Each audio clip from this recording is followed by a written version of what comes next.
ए मंचरे आजिकार एते सुंदर कार्यक्रम भद्रक महोत्सव को सभापतित्व करुवा मोर बड़ भाई दैतारी भाई आम सहित अतिथि भाव अच्छा मंडल बाबू कल्पना आपा सीडीएमओ मनेन्द्र बाबू दुर्गा भाई आयोजक सत्यभूषण भाई सामने बसी समस्त महानुभव समस्त अतिथि माने आउ ए माइक जोगे शुणुवा भद्रक अंचल मोर समस्त प्रिय भद्रकवासी समस्त को मोर नमस्कार। ये माटीर बास्ना रे संस्कृति परंपरा अच्छी मंडल बाबू कही सारे ये माटी भद्रक सब मार्गदर्शन दिए संस्कृति हो साहित्य हो राजनीति हो सबु क्षेत्र में ओडिशा को मार्गदर्शन दिए। ये माटी को मोर प्रणाम, ये हरिकृष्ण महताब को माटी को मोर प्रणाम, ये कांत कवि को माटी लक्ष्मीकांत महापात्र को माटी को मोर प्रणाम, ये परिवेश को माटी को मोर प्रणाम, रक्त तीर्थ इरम रे शहीद होइतिबा ये शहीद रो माटी को मोर प्रणाम, ये संस्कृति साहित्य भरा माटी को मोर प्रणाम। आज समाज रे सुनिबार धैर्य कहारी नहीं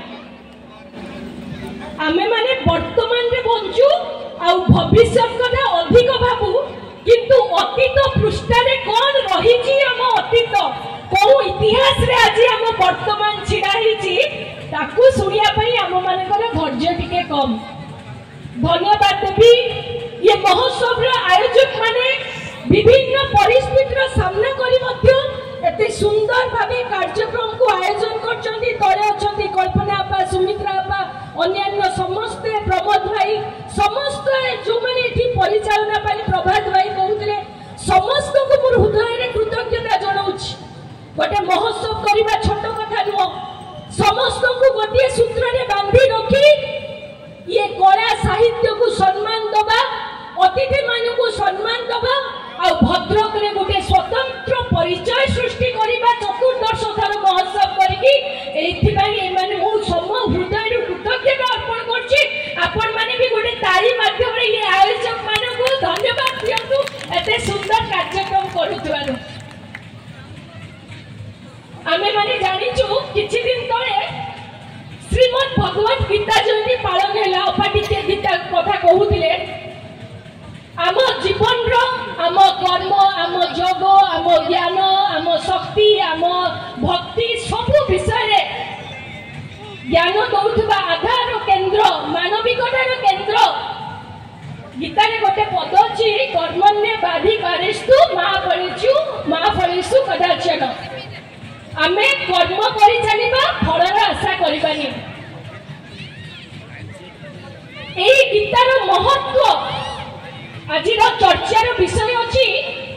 शिशु मानकर वैदिक शिक्षा रे हमर कर्तव्य कोन। आमे किए आमे होछु अभिभावक आमे होछु समाज रो दायित्ववान नागरिक आम मानकर कर्तव्य कोन। प्रकृत रे आगो जानिबा शिशु मानकर वैदिक विकास कोन। ये मंच बहुत किछि कहिबार नै स्वल्परे कहि म अभिभाषण सारिबी। जेतेबेले गोटे पिलाटे मानसिक शारीरिक स्तर रे आध्यात्मिक स्तर रे अग्रगति करे सुस्थ रहे समाज रे निजको गढ़ी तोलिबा पई निजको दृढ़ भावे प्रतिष्ठित करिया पई शक्ति ऊर्जा प्राप्त करे ताकू कुहा जाय शिशुर वैदिक विकास। मो शिशु आयोग रो सदस्य भावे सब आड़े गोटे कथा कहे प्रत्येक शिशु आम पाई स्वतंत्र तांकर जत्न तांकर सुरक्षा तांकर खाद्य तांकर स्वास्थ्य तांकर शिक्षा आमर दायित्व। ये होची लोकंक सरकार एठी पिला माने सुरक्षित है स्कूल जिबे पाठ पढ़िबे गोटे सुंदर भविष्य गढ़िबे ता पई सरकार प्रशासनिक स्तर रे समस्त अधिकारी कारण भारत वर्ष विकसित भारत रो जो स्वप्न आमे माने देखुछु शिशुर विकास हेले जाई गोटे विकसित भारत गठन हेई परिबो सेति पई प्राधान्य शिशु आमे दौचु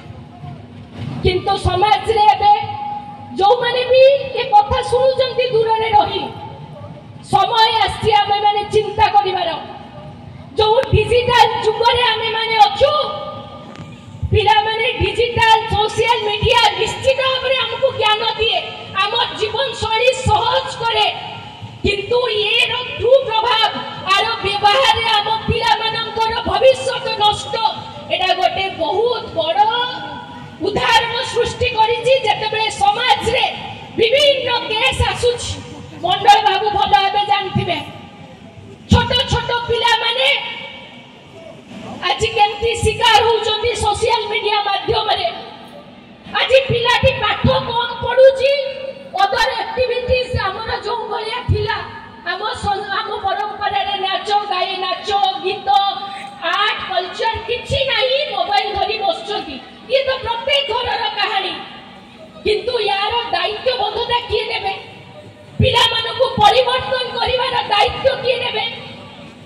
जदि समाज रे ये विषय रे आलोचना होबनी मु धन्यवाद देबी दैतारी भाई आयोजक मानको आज गोटे स्वल्प संख्या रे भी हो आलोचना करिवा पई गोटे मंच देइचंती पिलाटी केमती डिजिटल क्राइम रो शिकार होउछ आज माननीय प्रधानमंत्री 100 दिन रो गोटे कैंपेन उद्घाटित करचंती चाइल्ड मैरिज फ्री इंडिया आज भद्रक रे गोटे बड़ समस्या एठी छोट छोट झियो माने मोबाइल माध्यम रे प्रेम संपर्क रे आसुचंती 18 वर्ष भी हेनी से पिला सहित जाउचंती पिला पुनी तांको ठकी दउची से पुनी आसे घरे मो बाकू को एमती केस ए भद्रक रे शिशु आयोग रो सदस्य पर भी आछंती गोटे 15 वर्षर पिला गोटे छोट कोळ रे देखिला को गोटे वर्षर छुआ को धरि के आछ कांदी कांदी ये सब घटना कोन पई घटुछ आज केवल जे गोटे शिशु कन्या एथिरे अफेक्टेड होछि नो एथिरे हमर पिला पुओ पिला माने भी अफेक्टेड होउछंती आज गेम माध्यम रे एमिटी गेम खेलुचंती लास्ट को सुसाइड भी करि दउचंती ये सब विषय रे आपण माने चिंता करंतु जेतेबेले गोटे पिलार बौद्धिक विकास होबो योगा करिवो